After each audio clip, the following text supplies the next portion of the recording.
Hello friends, பாக்கியா ரொம்பவே பாவம் அப்படின்னு நினைக்கிறவங்க நம்ம வீடியோக்கார் லைக் பண்ணிக்கோங்க. ஆமாம் ஃப்ரெண்ட்ஸ், பாக்கியா பார்த்திங்கன்னா நிறைய விஷயங்களுக்கு அப்புறம் இப்போ தான் ரொம்பவே போல்டான ஒரு முடிவு எடுத்திருக்காங்க. ஆனால் அந்த முடிவில் இந்த ஈஸ்வரி பாட்டி பார்த்திங்கன்னா நிறைய விஷயங்களை அவங்கள வந்துட்டு ரொம்பவே டென்ஷன் பண்ணிக்கிட்டு இருக்காங்க. ஒவ்வொரு நாளும் ஒவ்வொரு விஷயத்தில் வந்துட்டு பாக்கியாவை ரொம்பவே மோசமாக திட்டுறது, கோபியை வந்துட்டு நீ ரொம்ப இப்படி நடத்துகிற அப்படி நடத்துகிற, என் பிள்ளையை வந்து நீ கஷ்டப்படுத்துகிற அப்படின்னு சொல்லிட்டு அவங்க வந்து நிறைய விஷயங்கள் பண்ணுறாங்க.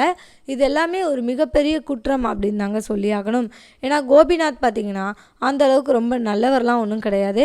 அவர் வந்து நிறைய தவறுகளை பண்ணிவிட்டு இப்போ ஏதோ திருந்திட்டோம் அப்படின்றதுக்காக அவங்கள வந்துட்டு உடனே பாக்கியா வந்து மன்னிச்சிடணுமா அப்படின்னு கேட்டிங்கன்னா அது கிடையவே கிடையாது.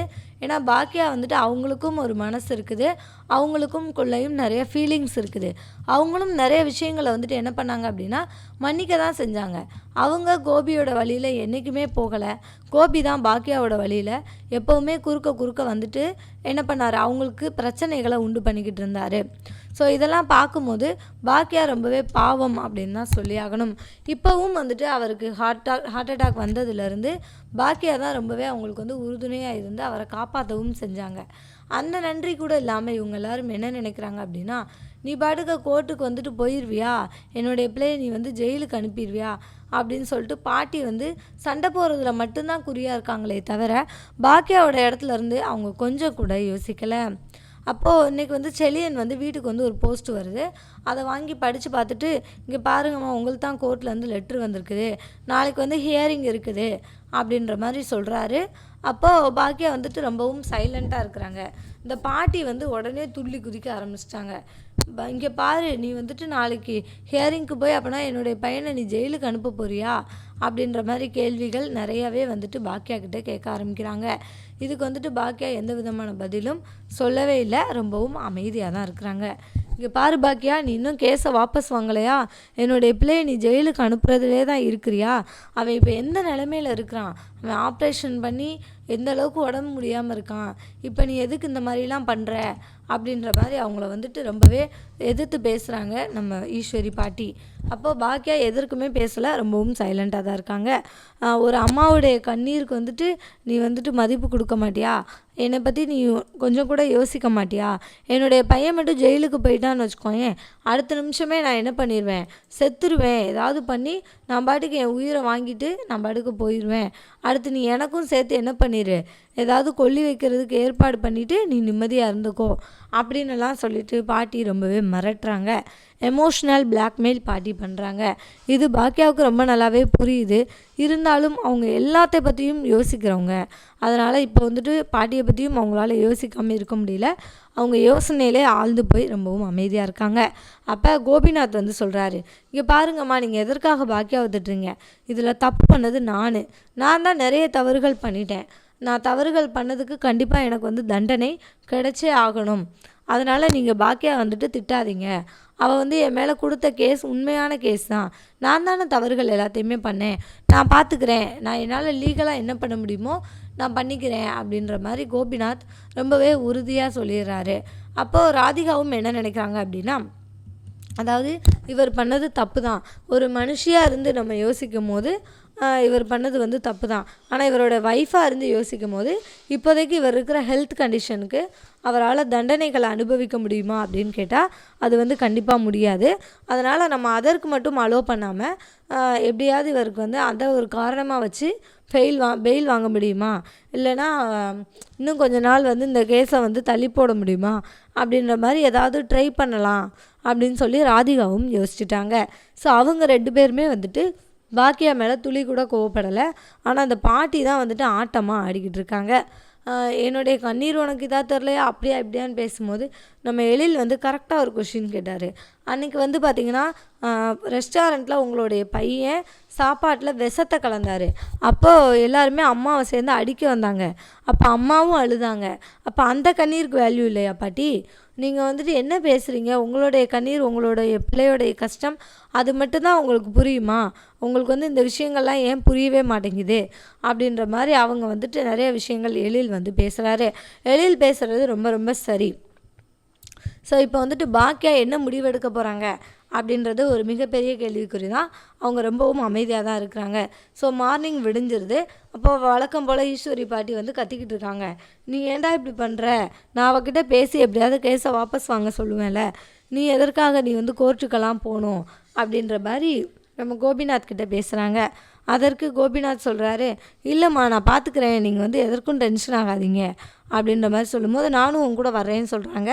அதற்கு ராதிகா, இல்லை நான் கூட போயிட்டு வந்துடுறேன், நீங்கள் எதுக்காக சும்மா அலையணும், பேசாமல் இருங்க அப்படின்ற மாதிரி சொன்னோடனே, என் பையனுக்கு நான் அலையிறது சும்மா அலையிறேன்னு நீ எதுக்கு சொல்கிற? நான் என் பையனுக்கு நான் கூட வரதான் செய்வேன் அப்படின்ற மாதிரி சொல்கிறாங்க. அப்போ செழியன் சொல்கிறாரு, இல்லை நானாவது வர்றேன் அப்படின்ற மாதிரி சொன்னோடனே, இல்லை வக்கீல் வந்து அவள் தான் ஏற்பாடு பண்ணியிருக்கா, ராதிகா தான், அவர் வந்து தமிழ்நாட்டிலே நம்பர் 1 வக்கீல், அதனால் ஒன்றும் பிரச்சனை இல்லை, கண்டிப்பாக என்னை வந்து வெளியில் எடுத்துருவாங்க, நீங்கள் எதற்காகவும் பயப்படாதீங்க அப்படின்ற மாதிரி பாக்கியா கிட்ட அவர் வந்து ஆறுதல் சொல்கிறாரு. சப்போஸ் நான் வந்து ஜெயிலுக்கு போயிட்டேன் அப்படின்னாலும் நீங்கள் வந்து பாக்கியாவை எதுவுமே சொல்லக்கூடாது, இது வந்து என்னுடைய தவறுகளுக்கு எனக்கு கிடைச்ச தண்டனை, அதனால் நான் அதை வந்து மனசார ஏற்றுக்கிறேம்மா, அதனால் நீங்கள் பாக்கியாவை எந்த விதமான வார்த்தைகளாலேயும் காயப்படுத்தாதீங்க அப்படின்ற விஷயத்த அவர் தெளிவாகவே சொல்கிறாரு. இப்போ இனியாக்கிட்டையும் சொல்கிறாரு, இங்கே பாரு இனியா, நீ வந்து நான் அப்பா ஜெயிலுக்கு போயிட்டேன் அப்படின்னா நீ வந்து மம்மி சொல்கிறத மட்டும் கேட்கணும், உன்னோடைய அம்மா சொல்கிறத மட்டும் கேட்டு நீ என்ன பண்ணணும், ரொம்பவும் ஒழுக்கமாக வளரணும், அதனால நீ வந்துட்டு எப்போவுமே உங்கள் அம்மா பேச்சை மட்டும் கேளு அப்படின்ற விஷயத்தையும் ரொம்ப தெளிவாகவே சொல்லிவிட்டு என்ன பண்ணுறாரு, போகிறாரு. அப்போது இனியா வந்துட்டு ரொம்பவே டென்ஷன் ஆகி அவங்க ஒரு பக்கம் கத்துறாங்க, நீ ரொம்ப ஓவராக பண்ணுறமா அப்படின்ற மாதிரி அவங்க ஒரு பக்கம் கத்திக்கிட்டு இருக்காங்க. பாக்கியா இது எதையுமே இன்னும் காதிலே வாங்கலை. அப்போது செல்வி வந்து சொல்கிறாங்க, இங்கே பாருக்கா, நீ என்னக்கா பண்ண போகிற, இங்கே ஒரு மிகப்பெரிய ட்ராமாவே நடந்துக்கிட்டு இருக்கு, நீ என்ன பண்ண போகிறேன்னே எனக்கு ஒன்றும் புரியல அப்படின்ற மாதிரி அவங்களும் ரொம்பவே வருத்தப்படுறாங்க. செல்வியும் இப்போ பாக்கியா என்ன முடிவு எடுக்க போகிறாங்க, இப்போ மார்னிங் விடிஞ்சோடனே எல்லோரும் கோர்ட்டுக்கும் வந்தாச்சு. அப்போது எதிராக நிற்கிறாங்க. அப்போ பாக்கியா அவங்களுடைய வக்கீல்கிட்ட ஏதோ ஒரு விஷயங்களை பற்றி சொல்கிறாங்க.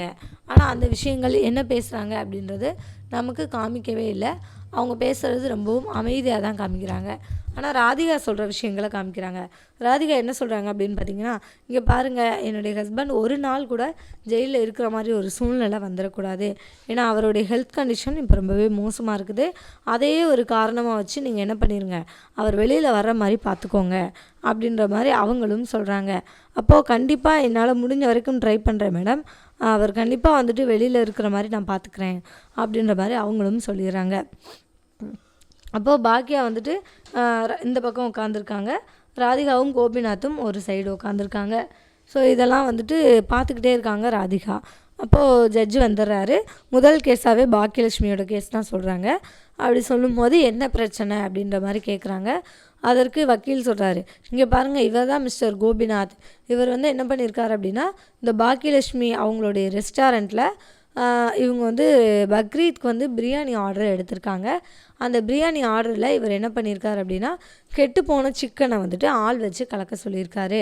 ஸோ அப்படி தான் வந்துட்டு பாக்கியலட்சுமி அவங்க மேலே கம்ப்ளைண்ட் கொடுத்துருக்காங்க அப்படின்ற மாதிரி விஷயங்கள் சொன்னோடனே வக்கீல் வந்துட்டு கேட்குறாரு, நீங்கள் தான் இந்த மாதிரி விஷயங்கள்லாம் பண்ணிங்களா அப்படின்ற மாதிரி கேட்கும்போது கோபிநாத்தையும் கூப்பிட்டு கேட்குறாங்க. அதோடு தான் இன்றைக்கி எபிசோட் முடிச்சிருந்தாங்க. ஸோ நாளைக்கு எபிசோடில் என்ன நடக்கும் அப்படின்னு சொல்லிட்டு பார்த்தீங்கன்னா, கோபிநாத்தை விசாரணை பண்ண போகிறாங்க. அப்போது அவர் வந்துட்டு கண்டிப்பாக எல்லா தவறுகளையும் அவர் தான் பண்ணேன் அப்படின்னு சொல்லி ஒத்துக்க தான் போகிறாரு.